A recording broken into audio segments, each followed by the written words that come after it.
Pour utiliser la saisie dynamique au mieux, il est préférable de la paramétrer comme il vous convient. Pour pouvoir paramétrer la saisie dynamique, vous pointez le bouton Saisie dynamique, vous effectuez un clic droit, Paramètres de saisie dynamique apparaît, vous cliquez dessus. Il y a 3 zones de réglage pour la saisie dynamique.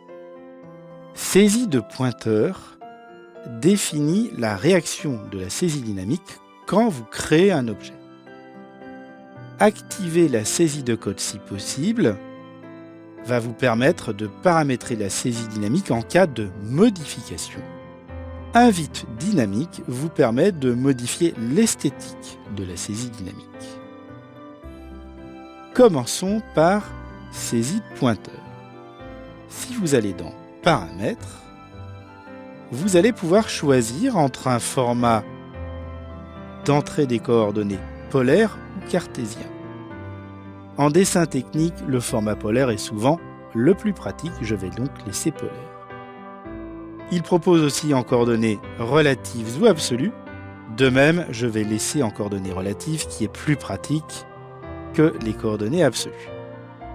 Ensuite, dans Visibilité, il me propose d'afficher les infobulles de coordonnées dès la saisie des données, quand une commande demande un point, ou toujours. Alors, dès la saisie des données, c'est-à-dire au moment où AutoCAD a besoin de la saisie de données. Pourquoi pas ? Quand une commande demande un point, cela veut dire que dès qu'une commande aura besoin d'un point, l'infobulle de coordonnées apparaîtra. Toujours, ça veut dire qu'on aura cette infobulle tout le temps, même quand il n'y en a pas besoin. Je vais laisser là aussi quand une commande demande un point, car c'est le plus pratique, à mon sens. Ce qui veut dire que maintenant, si je dessine une ligne, 2000 unités avec un angle de 45 degrés, je vais obtenir ceci.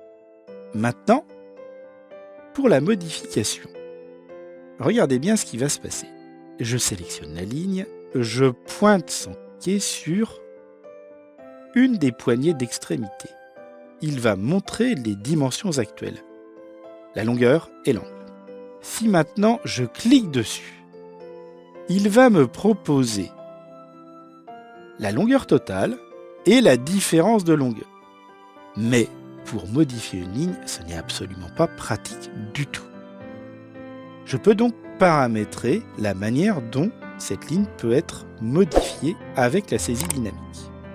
Pour cela, je retourne sur le bouton saisie dynamique, je refais un clic droit, paramètres de saisie dynamique, et dans saisie de cote, je clique sur paramètres. Là, lors de l'étirement de poignet, il me propose d'afficher un seul champ de saisie de cote à la fois, ce qui n'est absolument pas pratique, 2 champs de saisie de cote à la fois. Le problème, c'est que ce ne sont pas les champs que j'attends, ou alors afficher les champs de saisie de cote suivants simultanément. Et là, l'énorme intérêt, c'est que vous allez pouvoir choisir les champs. Je vous conseille de ne pas tous les choisir en même temps. Sinon, vous allez voir le résultat. Ce n'est pas très simple. Quand vous cliquez, vous avez tout un tas d'informations. Évidemment, pour passer de l'une à l'autre, vous utilisez la touche Tab. Mais honnêtement, ça n'est pas pratique du tout. Il est donc préférable de choisir les champs qui vous conviennent le mieux.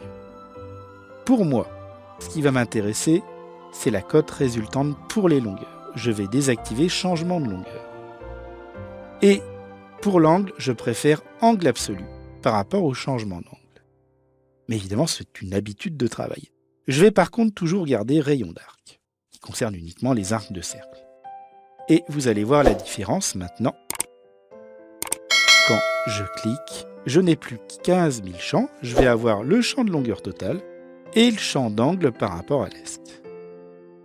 Ce qui est beaucoup plus pratique pour faire des modifications.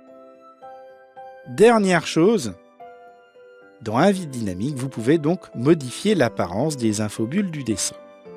Vous cliquez dessus et vous avez l'aperçu dans l'espace objet et dans les présentations. Vous pouvez en modifier les couleurs, la taille, la transparence, etc. Mais je vous conseille de laisser l'apparence par défaut qui, même si esthétiquement elle ne vous convient pas, est extrêmement lisible. Mais évidemment, si vous voulez faire des effets de style, rien ne vous empêche de faire des modifications. Bon courage!